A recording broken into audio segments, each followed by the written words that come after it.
Welcome to Udaan the fly. I am B L Yadav. बच्चों, आज आप लोगों के लिए लेकर आया हूँ रेसिप्रोकल प्रोनाउन, जो कि बहुत इम्पॉर्टेंट है। ख़ास तौर पर जो बच्चे bank, SSC, NDA, CDS, air force, XY या नेवी एसएसआर वगैरह की तैयारी कर रहे हैं, उसमें रेसिप्रोकल प्रोनाउन से कई बार क्वेश्चन पूछा है। ठीक है बच्चों, तो आज मैं लेकर आया हूँ रेसिप्रोकल प्रोनाउन। तो रेसिप्रोकल प्रोनाउन होता क्या है? इसमें जो है आपका ईच अदर, अगर हम बोलें क्या है, ईच अदर और वन अनदर, वन अनदर, ये जो है हमारा किसके अंतर्गत आता है बच्चों? रेसिप्रोकल प्रोनाउन के अंतर्गत आता है। ईच अदर और वन अनदर क्या है? रेसिप्रोकल प्रोनाउन के अंतर्गत आता है। और ये दोनों का मतलब होता है एक दूसरे से। ईच अदर और वन अनदर का मतलब क्या होता है? एक दूसरे से।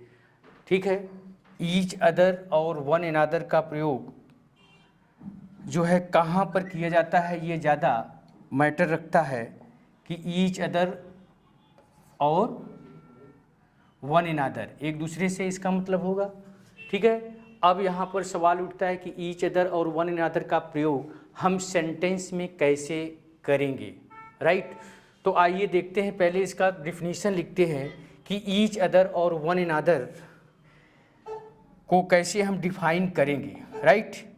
ईच अदर और वन अनदर को कैसे हम क्या करेंगे? डिफाइन करेंगे।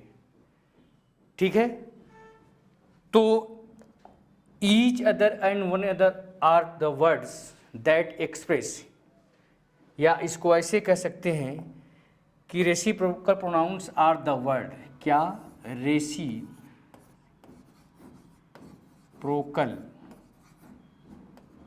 pronouns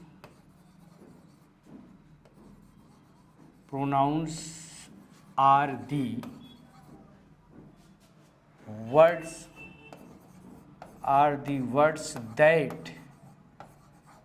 that express mutual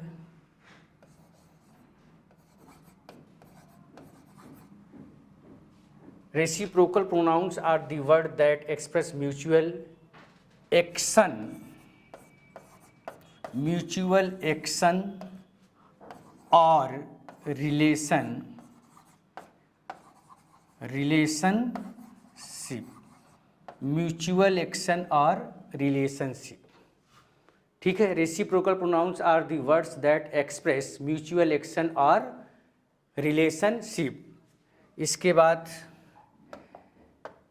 they are, ये क्या क्या होते हैं? They are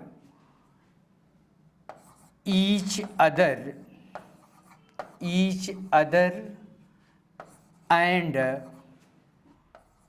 one, each other and one another, each other and one another क्या होते हैं? ये ईच अदर और क्या होता है? One another. ये रेसिप्रोकल प्रोनाउन होते हैं। और इसमें एक लाइन और लिखिए आप लोग कि ईच अदर, इसमें each other is used for to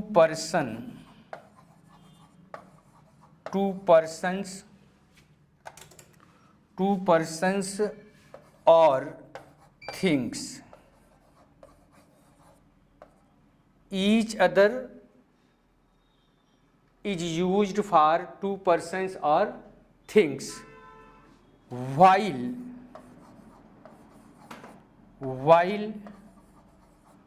one another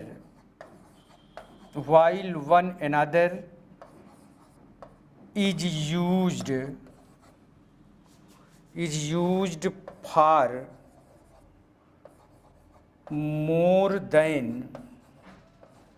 more than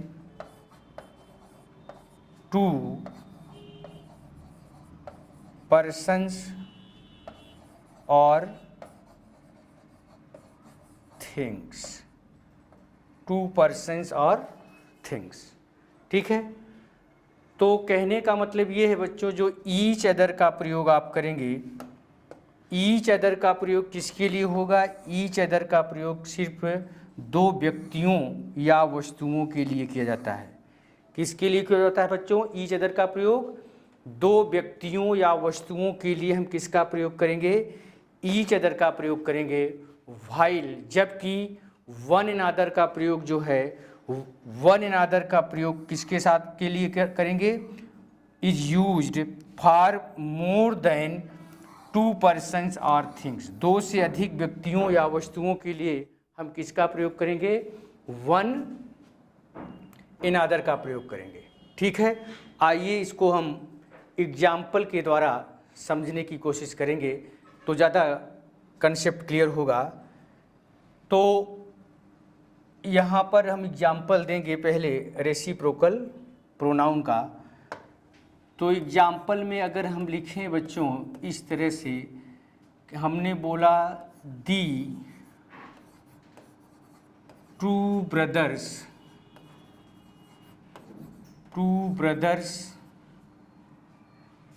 hate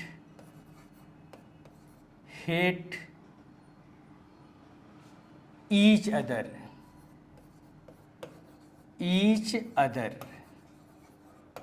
लेकिन अगर हम ये बोलेंगे क्या? दी फोर सिस्टर्स, तो क्या बोलेंगे? लव, तो क्या बोलेंगे?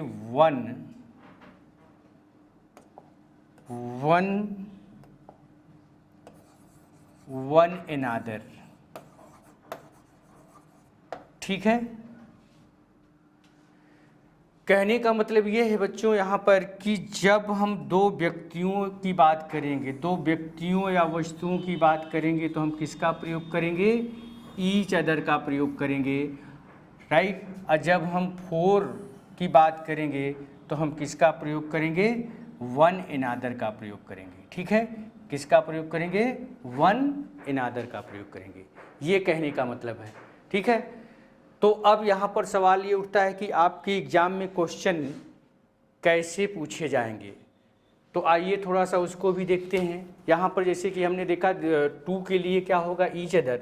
दो के लिए हम किसका प्रयोग करेंगे? ईच अदर का प्रयोग करेंगे। लेकिन दो से अधिक के लिए वन अनदर का प्रयोग करेंगे। ठीक है, आपके एग्ज़ाम में क्वेश्चन कैसे पूछेगा थोड़ा सा इसको भी देखिए। तो क्वेश्चन नंबर 1 जैसे द थ्री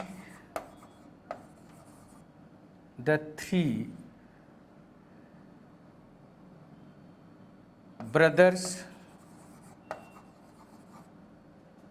या ऐसे बोलिए the three cars competing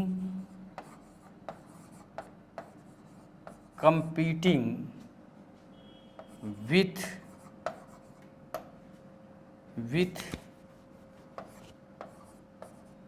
each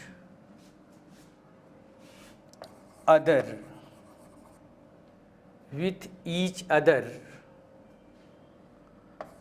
on the road। ठीक है, उसके बाद लिखा है क्या? No error. ये ऑप्शन ए है, ऑप्शन बी है, ऑप्शन सी है और ऑप्शन डी है। क्वेश्चन नंबर 2 है इस तरह से।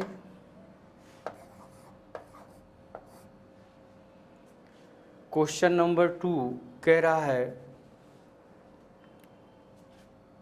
दे kissed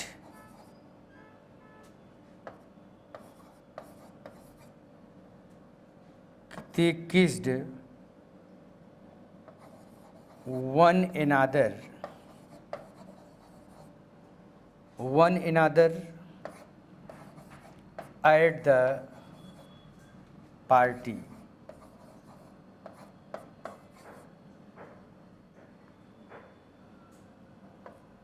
इसके बाद लिखा है फिर नो एरर। ठीक है, option A, option B, option C and option D. ठीक है, तो यहाँ पर देखेंगे the 3 cars competing with each other on the road. ठीक है, तो द 3 कार्स की बात कर रहा है बच्चों, तो 3 के लिए हम यहाँ पर ईच अदर का प्रयोग नहीं करेंगे, यहाँ पर ईच अदर नहीं आएगा, बल्कि उसके स्थान पर क्या आएगा, वन अनदर, क्योंकि 3 की बात कर रहा है, इसलिए हमारा सी ऑप्शन क्या है, गलत है। ठीक है, यहाँ पर क्या होना चाहिए, ईच अदर के स्थान पर क्या होगा, वन अनदर का हम प्रयोग करेंगे। इसके बाद है फिर they kissed one another at the party. तो किस जब करते हैं तो ये 2 ही लोगों का एक साथ होता है इस तरह का। तो यहाँ पर जैसे अब they kissed one another at the party, इसको क्वेश्चन को थोड़ा सा हम इसको इस तरह से लिखना चाहेंगे, इसको इस तरह से कर देते हैं तो ज़्यादा क्लियर होगा। इसको अभी क्वेश्चन को हटाइए, इसको देखिए क्वेश्चन कैसे,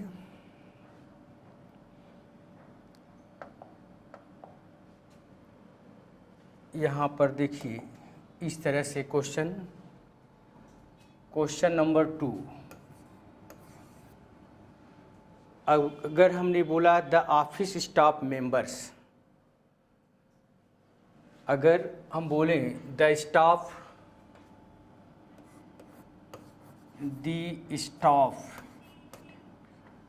या ऑफिस स्टाफ कह सकते हैं,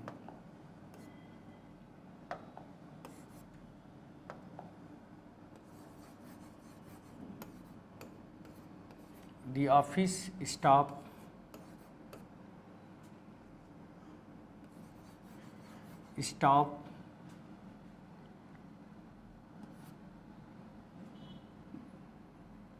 the office staff does not help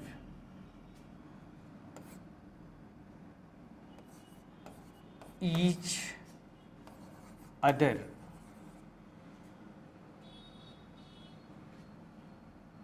the office staff does not help each other in the office।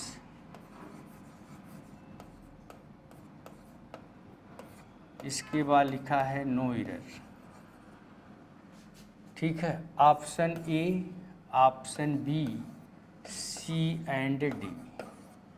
अब देखिए यहाँ पर क्या है, the office staff does not help each other in the office. तो यहाँ पर ऑफिस स्टाफ में बहुत सारे लोग होते हैं, एक दूसरे की हेल्प नहीं करते हैं, ऑफिस में एक दूसरे की हेल्प नहीं करते हैं, तो ऑफिस स्टाफ में बहुत सारे लोग होते हैं। तो यहाँ पर सी ऑप्शन हमारा गलत है, यहाँ पर ईच अदर के स्थान पर क्या होगा बच्चों, वन अनदर का प्रयोग होगा। किसका प्रयोग करोगे, वन अनदर का प्रयोग करोगे। The office staff does not help one another in the party. ठीक है, तो ध्यान रखिएगा, ईच अदर और वन अनदर,